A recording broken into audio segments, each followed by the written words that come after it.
Mini Cuba Bhiwani की बेटियों ने ही नहीं, यहाँ की बहुओं ने भी दुनिया में डंका बजा दिया है।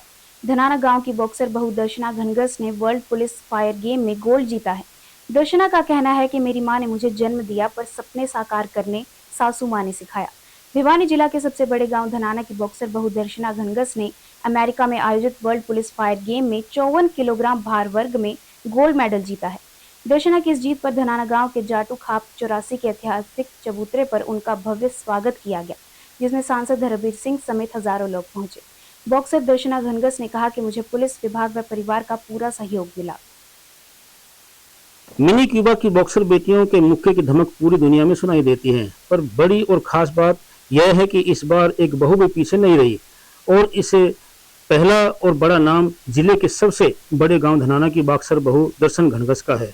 उन्होंने अमेरिका में हुए वर्ल्ड पुलिस फायर गेम में 54 किलोग्राम भार वर्ग में गोल्ड मेडल जीता और बॉक्सर दर्शन घनगस ने कहा कि मेरी माँ ने तो मुझे जन्म दिया है, लेकिन मेरी सास ने मुझे इस गोल्ड मेडल को जीतने में पूरी सहायता की। उन्होंने कहा कि वह एशियन गेम्स की तैयारी करेगी। वहीं दर्शना के सम्मान समारोह में भाजपा सांसद चौधरी धर्मवीर सिंह ने कहा कि हरियाणा किसानों, जवानों, पहलवानों की भूमि है। उन्होंने कहा कि यहाँ बीते कुछ दिनों से हर रोज मेडल आ रहे हैं, जिससे बेटों के साथ बेटियों का बड़ा योगदान है। वहीं खेल प्रेमियों ने भी दर्शना घनगस का फूल मालाओं के साथ जोरदार स्वागत किया।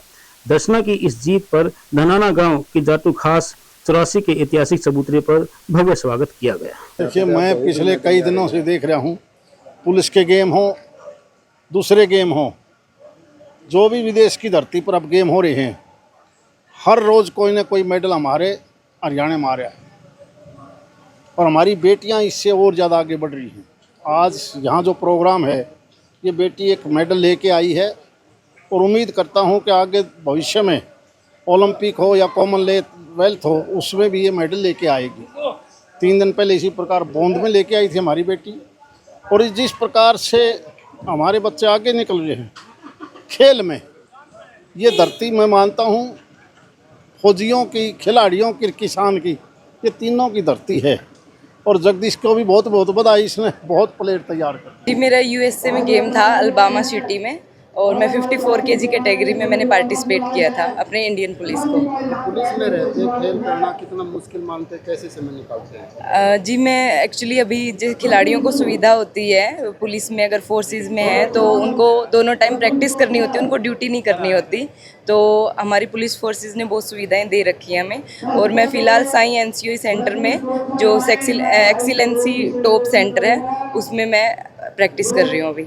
बात करें बेटियों की, बहू को तो उसको पुलिस में जाना मुश्किल होता है, खेलों में भी मुश्किल होता है, आपने दोनों बाधाएं कैसे पाई? देखिए, मैं सही बताऊं तो जिस हिसाब से मेरी फैमिली का सपोर्ट था, मेरे लिए कुछ भी चीज़ें मुश्किल नहीं थी। उन्होंने कभी मेरे लिए बाधाएं पैदा नहीं की हैं, उन्होंने हमेशा मेरे को सपोर्ट किया है। और मेरे दादाजी हैं जो चौधरी दलीप सिंह चेयरमैन जी, उनकी हमेशा खुली सोच रही है और वो मुझे इस मुकाम पर देखना चाहते थे। और मेरी सासू माँ हैं जो, वो भी मुझे बहुत सपोर्ट करती हैं। वो अपने जो सपने वो खुद पूरा नहीं कर पाई, वो सपने भी मेरे अंदर देखती हैं और वो चाहती हैं कि मैं बहुत एक ऊंची उड़ान भरूं और खुले आसमान में अपनी आज़ादी से जीऊं, और वो मुझे बहुत सपोर्ट करती हैं। अक्सर सास बहू की लड़ाई होती है, आपके घर में इतना प्रेम प्यार, तो क्या मानते हैं दूसरे घरों में कैसे रहे, क्या संदेश है? जी, हमारे घर में ऐसा कुछ नहीं है। मेरी मम्मी मुझे बहुत सपोर्ट करती है, मतलब सास बहू का ऐसा रिश्ता मैंने कुछ देखा नहीं है। मेरी मम्मी, हालांकि मैंने इतना सपोर्ट मेरी मम्मी से नहीं देखा है जो मेरी सास ने मुझे दिया है। मेरी मम्मी ने बस मुझे जन्म दिया है और जो सपने देखने सिखाए हैं और उन सपनों को साकार करने के लिए जो हिम्मत दी है, वो मेरी सास माँ ने दी है। तो अब आगे क्या लक्ष्य है, क्या तैयार है? अभी मेरे नेक्स्ट टूर्नामेंट एक कप होना है, उसमें मैं पार्टिसिपेट करूंगी। और उसके बाद एशियन चैम्पियनशिप और आगे आने वाले फॉरवर्ड जितने भी कंपटीशन है, मैं उनके लिए उन पर फोकस करूंगी और मेहनत करूंगी। सरकार का और खासकर पुलिस विभाग का कितना सहयोग मिलता है? सरकार का और पुलिस विभाग का, जैसे अभी हम गोल्ड मेडल आए हैं तो बहुत बढ़िया भव्य स्वागत उन्होंने हमारा किया है और हमें बढ़िया प्राइज़ मनी देंगे वो लोग, और जितनी फैसिलिटी उनसे हो सकती है वो सब हमें प्रोवाइड करते हैं। और अब चलते चलते शिक्षा मंत्रालय द्वारा जारी परख राष्ट्रीय सर्वेक्षण 2024 की रिपोर्ट खासकर प्राथमिक शिक्षा में सुधार की आवश्यकता को रेखांकित करती है और बताती है कि प्राथमिक शिक्षा अब भी कोरोना महामारी के असर से बाहर नहीं निकल पाई।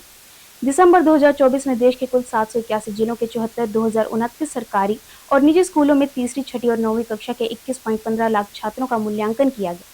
इससे जो निष्कर्ष निकल कर आया उससे यह पता चलता है कि प्राथमिक स्तर पर सीखने का स्तर अब भी कोविड पूर्व स्तर पर नहीं पहुंचा है, यानी कोरोना ने बच्चों की पढ़ाई पर जो असर डाला था वह अभी पूरी तरह से खत्म नहीं हुआ। उदाहरण के लिए 2024 में भाषा और गणित में कक्षा 3 के छात्रों का प्रदर्शन 2021 की तुलना में तो बेहतर रहा, लेकिन उनके अंक 2017 के कोविड पूर्व स्तर से कम रहे।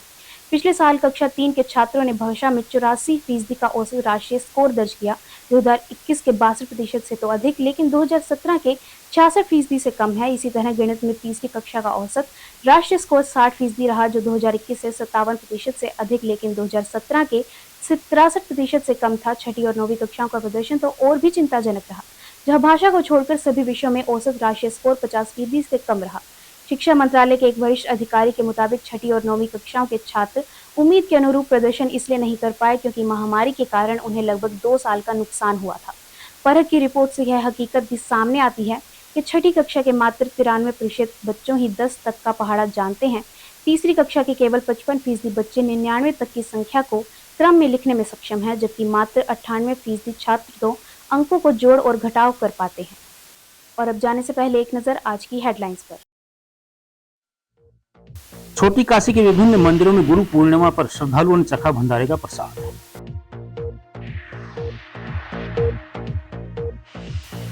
स्कूली बस का संतुलन बिगड़ा, बाल बाल बचे स्कूली बच्चे। विपक्ष के पास नहीं कोई मुद्दा, उनको केवल विरोध करना आता है, कहा मंत्री गंगवा ने। युवाओं की ताकत लाएगी बदलाव, कहा दिग्विजय सिंह चौटाला ने।